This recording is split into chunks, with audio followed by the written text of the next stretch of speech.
Disclaimer: the sole purpose of this video is purely for entertainment, no bashing. Hello mga auntie, mga uncle. Nandito naman si Bobby. So for now, maglalaro po kami ng basketball. So every trimester, meron talaga kaming sport sa church. Siyempre, before kami maglalaro, unahin muna natin yung Panginoon para everybody is happy and safe. So ayun na nga, ginagawa namin ito kasi para naman magkaroon kami ng bonding at saka, for our physical health purposes.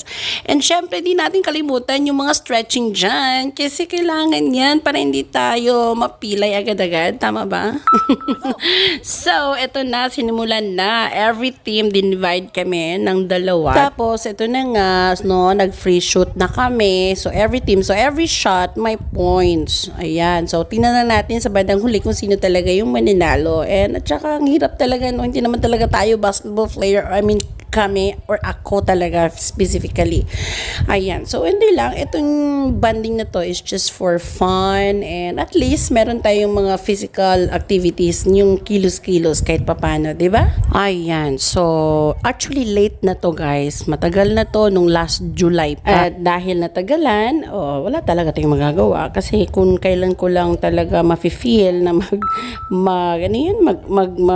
edit, ayan, saka ko pa siya talaga ma-upload, ayan. So, for now, mga July pa to di ba? So, nakagawa na naman kami ng bagong sports last August.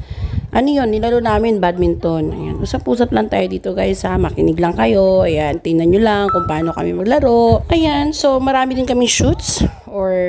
Actually kami yung una nanalo dyan sa shoot. Tapos lay up. Pero sabi nila hindi daw lay up yung ginawa namin. Ayan nakapag-shoot. Diba? At least. Anyway, may kwento ko sa inyo ha. And kung gusto mong makinig, ayan, magpabili na dyan ta. Pero kung dili na, pwede naman po mag-exit.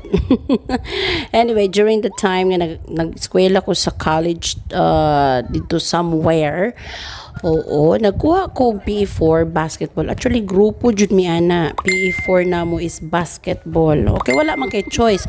Duha ra man imong choices, basketball or soccer. Nalisod pud masitagdagan, murag mahulog pud ang atong matris niya. Kani pong basketball, murag yara gyapon. So, wala jud kay choice. Kung diliin ko mas nindot man ning basketball kaysa kaning soccer kay layo kay mong daganon ng soccer, no? So, nagsugod na midula dira, tanaw ra jud mo, pamino ra mo sa akong storya. So, anyway, during the time na nagdula mi, first time man jud namo, gunitong basketball. So, pagdula na namo, pretty jug pamaol. Naadyo pamaol niya nahitabo. Di jud na pwede nga wala.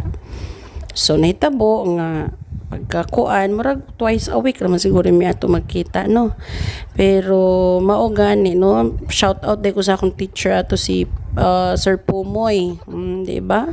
Dula mi pirmira jug Paul dagan kay Paul nahitabo wa jay shoot niya nahitabo sige nagpangagaw kay babae gud ta ng basketball nagdula sa PE4. Di man pwede sa ako lahi po tong lalaki lahi po ng babae, so PE4 babae tanan, so dagan lang dire niya bitbito ng bola wa jud dribble diba nga na jud ang nahitabo. So but anyway, naa-jud mi lesson first before minisalang sa dula, pero wa jud siya na-apply. Maskin pag nag-lesson mi, nag-test na mi nga na pag-abot na sa court dito ng tinud-anay nga. Dito na tinud-anay nga experience jud niya mahitabo jud sa imong kinabuhi. Wa jud na stress jud nangatol na lang si Sir Pumoy sa amo ang pagdula kay wa jud ayo. Kanya kay mga roommate man jud mi tanan kay nagsabot jud mi nga magdula magkuha tag PE kanang basketball ya pareho tanang schedule, di ba nagsabot tanan. So pagdula adto syakit dito gidagan ang bola, giagaw ang bola, wa jud na ngatol na lamang maestro siya unsa man pagkadula oy. So but anyway, naman po gamay nga nakatunan. Katawanan lang yun ang pagkaano. So diha nakashoot po ko. Mao nang resulta sa akong pagkuha og PE4, no na po resulta. So wala lang, kwento lang na akong life during college day nga nagsabot jud mi as a roommate nga magkuha mig PE4 basketball. Wa jud mga hanaw din. Suko naman kay mong maestro namo, gipatuyok mi, gipadagan mi tuyok sa court for how many rounds man siguro to, kadagan-dagan jud to ba kay siya pagdagan mo kay kanang hangak-hangak man jud so gipadagan jud mi niya dayon mao na to iyahang kuan nga kinahanglan magsugod jud mo dagan before mo dula. Nya pag humana jud kan tournament na jud mi katong tanan niyang mga estudyante nga nagkuan og PE. Dito na jud nahibalan. Mao ra gihapon, wa gihapon kabaguhan nagaway gyapon sa bola, sinagitay.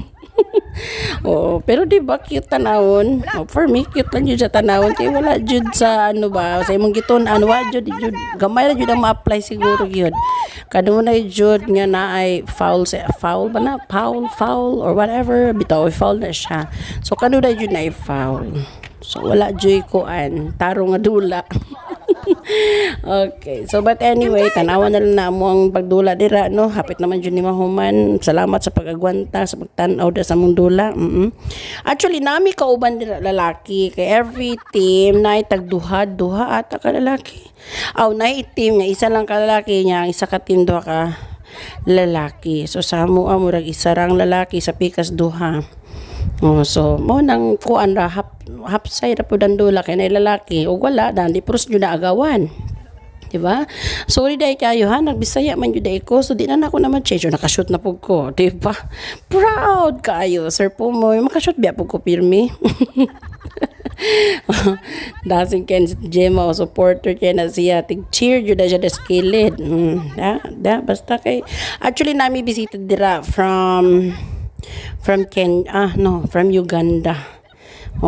Kuyab na sila dayon. Ni-appeal sa amo ang dula dira, diba? So enjoy kaayo, gadula ka nga English. Pass the ball, lisod mas naglisod na gani ka mag-basketball. Naglisod pa jud ka kay nag-English pa jud ka na. Mao na jud na niya real nga lisod jud ang life. Anyway, nag-announce siya kinsay na daog. So salamat kayo kay nadaog pud mi no kahit papaano. Nya nay price. Ang price amo ra jud na siyang gi-noodles. Okay, tapad ana 9 beef noodles. Di ba lami kayo. So nga na ba ini gumang dula nay price para ma-motivate jud. Sunod na pong dula namo kay basin magkarate na jud mi ani. Unsa na lang nga sports basta tarang sports amo jud ning sulayon tanan, di ba? Sige na, mag-noodles na mi ha. Sige. Again, natukan ko. So, mo na mga baskin di ka kabalugon sa ka, dula jud ka kay wa jud kay choice kay appeal jud ka sa team. So, bye-bye everyone and and God bless. See you on my next vlog. Ingat! Ako si Babin is here. Thanks for watching.